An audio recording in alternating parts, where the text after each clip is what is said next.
Bienvenida, bienvenido. Hoy nos sumergimos en un conjunto, la verdad, muy interesante de materiales que nos ha llegado.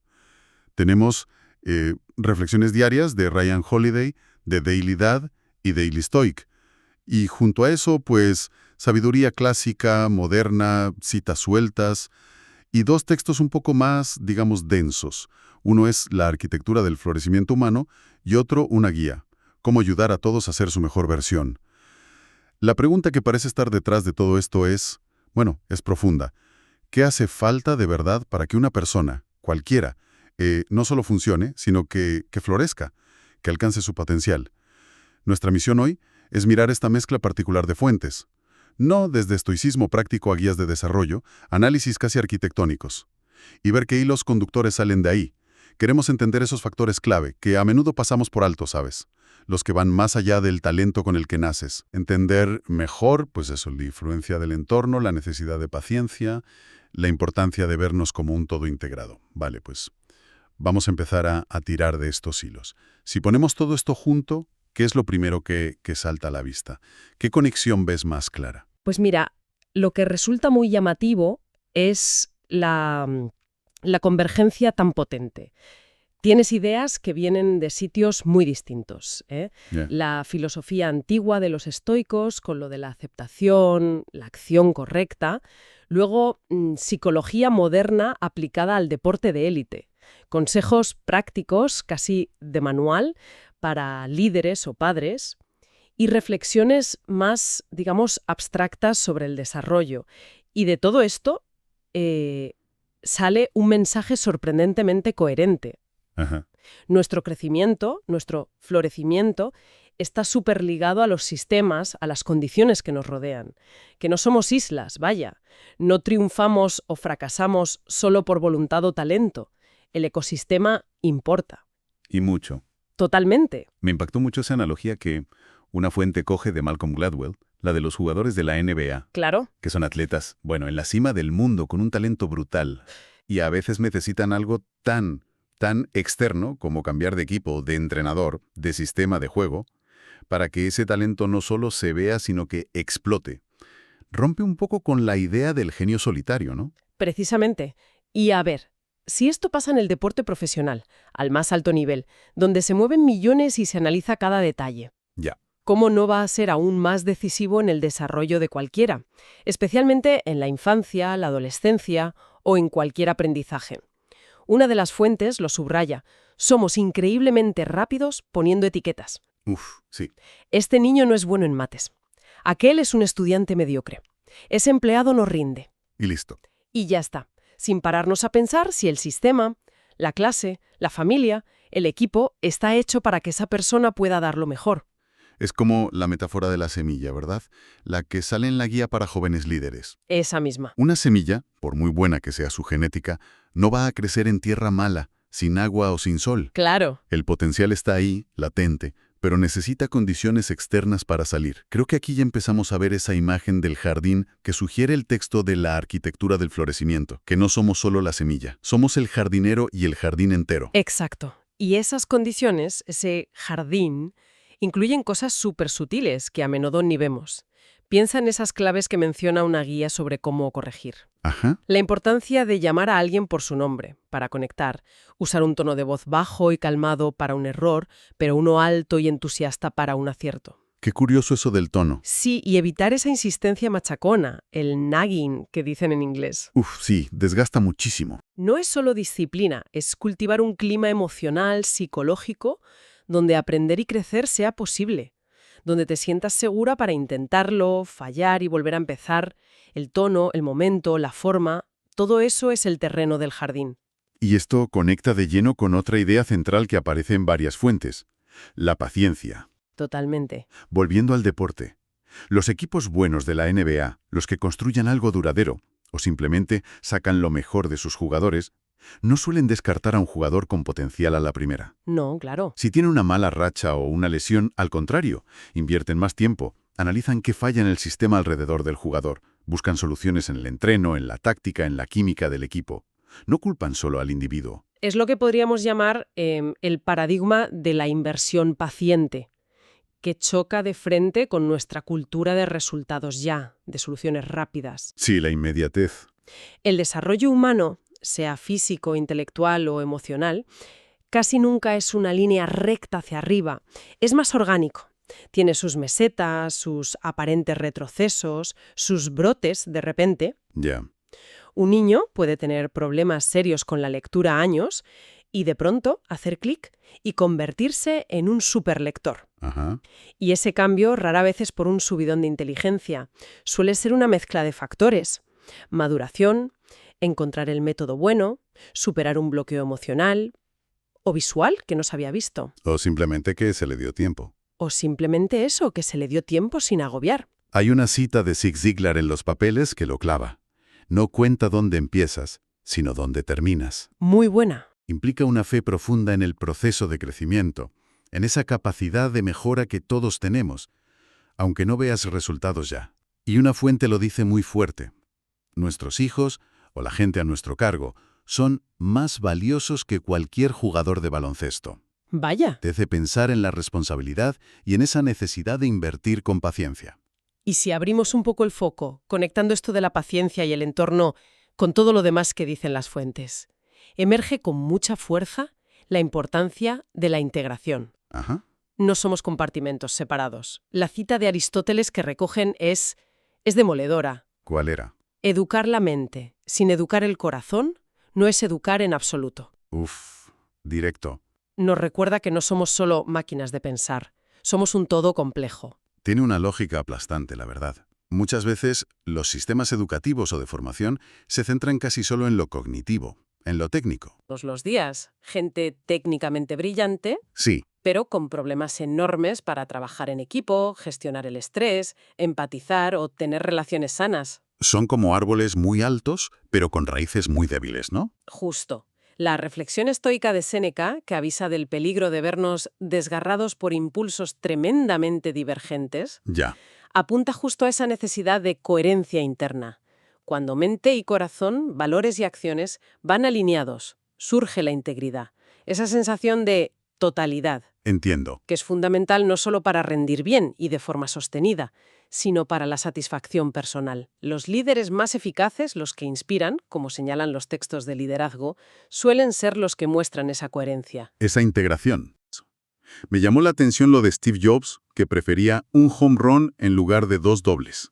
Sí, Esa idea de apostar por la excelencia en una cosa en vez de la mediocridad en varias. está súper ligado a lo anterior. Y a la advertencia también de Séneca de no hacer las tareas importantes con un espíritu perezoso y reacio. Claro. No es tanto hacer menos cosas, aunque a veces sí, sino hacer lo que elegimos con más intencionalidad, más presencia, más compromiso. Es la diferencia entre cumplir el expediente y buscar la maestría. Ya. Como dice Simon Sinek en otra cita que hay por ahí, el genio está en la idea, el impacto viene de la acción. Cierto. Pero esa acción, para tener impacto de verdad, necesita compromiso pleno, energía enfocada. Y volvemos al círculo. Un entorno que te agota o desmotiva, o una falta de integración interna, hacen muy difícil mantener esa calidad de compromiso. Entonces, si juntamos todas estas piezas, la importancia del entorno, la necesidad de paciencia activa, buscar la integración personal, apostar por un compromiso de calidad, ¿qué significa esto en la práctica? ¿Cómo podemos aplicar estas ideas que salen de esta mezcla tan interesante de fuentes? Pues las propias fuentes sugieren varios caminos, bastante concretos. Primero, proponen que nos volvamos estudiantes atentos de los entornos, de los que creamos y de los que habitamos. Interesante eso de estudiantes de entornos. Sí, tanto para los demás hijos, alumnos, empleados, como, y esto es clave, para nosotros mismos. La pregunta fundamental es, ¿este ambiente físico, emocional, intelectual ayuda a crecer, a sentir curiosidad, a estar seguro para probar? ¿O lo inhibe? ¿Genera miedo, apatía? Claro. Esto vale para la familia, el aula, la cultura de una empresa y, muy potentemente, para nuestro diálogo interno. Ese punto del diálogo interno me parece fascinante. ¿Verdad? ¿Nos hablamos a nosotros mismos creando un clima que ayuda a aprender a ser resilientes o tenemos un crítico interno implacable que nos etiqueta y nos limita. Es aplicar la idea de crear el entorno adecuado a uno mismo, ser nuestro propio jardinero paciente. Exactamente. El segundo gran camino es cultivar activamente la paciencia, entender y aceptar los ritmos naturales del desarrollo, que no son lineales ni iguales para todos. Ya, Comprender que hay fases de parón aparente que pueden venir antes de un gran avance. Confiar en el proceso a largo plazo, como un buen jardinero con sus semillas. Cuida las condiciones, pero no fuerza el crecimiento. implica resistir la tentación de buscar arreglos rápidos. Eso es. O de culpar rápido al individuo cuando los resultados no llegan ya. Las aplicaciones prácticas son enormes, entonces, en la crianza podría ser enfocarse más en crear un ambiente familiar seguro y estimulante. Más que en obsesionarse con hitos. Exacto, más que obsesionarse con que los niños cumplan años en fechas concretas. En educación, podría llevar a enfoques mucho más personalizados, que miren de verdad cuál es el terreno y las condiciones que necesita cada estudiante. En lugar de un sistema único para todos, sí. Y en liderazgo, pues implicaría invertir de verdad en el desarrollo paciente de la gente. Analizar cómo afecta el sistema de trabajo antes de señalar al empleado. Un poco como esos equipos deportivos que decíamos, sí. Y ahí encaja también la idea estoica del amor fati, ¿no? La que sale en las notas de Ryan Holiday. Sí, encaja perfectamente. Que no es resignación pasiva, ¿verdad? No, no, para nada. Es una aceptación activa de la realidad, presente, con sus dificultades y límites, como punto de partida para actuar. Es comprometerse a crear las mejores condiciones posibles dentro de esa realidad. Ya entiendo. Si el terreno es rocoso, pues no te lamentas eternamente, buscas cómo enriquecerlo o qué plantar que pueda crecer ahí. Es una aceptación que te impulsa a la acción constructiva, a adaptar y mejorar el entorno como puedas. La visión final que se dibuja, sobre todo en ese texto de la arquitectura del florecimiento humano, es potente, es transformadora. Sí, lo es. Nos invita a dejar de ver a las personas y a nosotros mismos como problemas a solucionar, o recursos a optimizar, o máquinas que tienen que rendir. Y en lugar de eso, verlas como jardines que cuidar. Me gusta mucho esa imagen. Jardines únicos, con sus necesidades, ritmos, potencialidades, que requieren cuidado, atención, paciencia, habilidad y, sobre todo, respeto profundo por sus procesos individuales. Eso es. Y ese cuidado del jardín requiere, como resumen muy bien las fuentes, varias cosas. Requiere humildad para reconocer que no lo controlamos todo y que el poder de los sistemas y entornos es enorme. ¿Cierto? Requiere paciencia para respetar los tiempos naturales de crecimiento, que suelen ser más lentos de lo que quisiéramos. Ya. Y requiere integración para abordar a la persona en su totalidad, mente, corazón, cuerpo, espíritu, entendiendo que todo está conectado y se influye. Es un enfoque holístico, sistémico y profundamente humano. Y resuena en toda esta colección de materiales tan diversa. Bueno, haciendo una recapitulación de esta exploración tan rica, hemos visto cómo fuentes muy variadas, estoicismo, psicología deportiva, liderazgo, filosofía, coinciden en algo fundamental. ¿Sí? Nuestro potencial para florecer depende mucho menos del talento innato de lo que creemos, y muchísimo más del entorno que nos rodea y que ayudamos a crear. Totalmente. Son las condiciones adecuadas, el terreno fértil, la paciencia activa, respetar los ciclos y la integración de nuestras facetas, mente y corazón juntos, lo que marca la diferencia, ya sea en la cancha, en clase, en la oficina, en casa o incluso en la conversación con nosotros mismos. Ajá. Crear sistemas que nutran el potencial en lugar de ahogarlo es la clave. Y ligado a esto, la calidad del compromiso. Hacer una cosa bien hecha, con atención plena frente a dispersarse, también sale como decisivo. El mensaje central que parece quedar de esta mezcla de lecturas es un cambio de enfoque bastante radical, diría yo. ¿En qué sentido? Pues pasar de la obsesión por el resultado inmediato y el brillo del talento individual a una comprensión más profunda y paciente de cómo funcionan los sistemas, de la importancia del largo plazo y de la necesidad de cultivar al ser humano de forma integral. Ya. La metáfora final del jardín es muy potente. Tratar a las personas y a nosotros mismos como jardines que necesitan cuidado específico para florecer.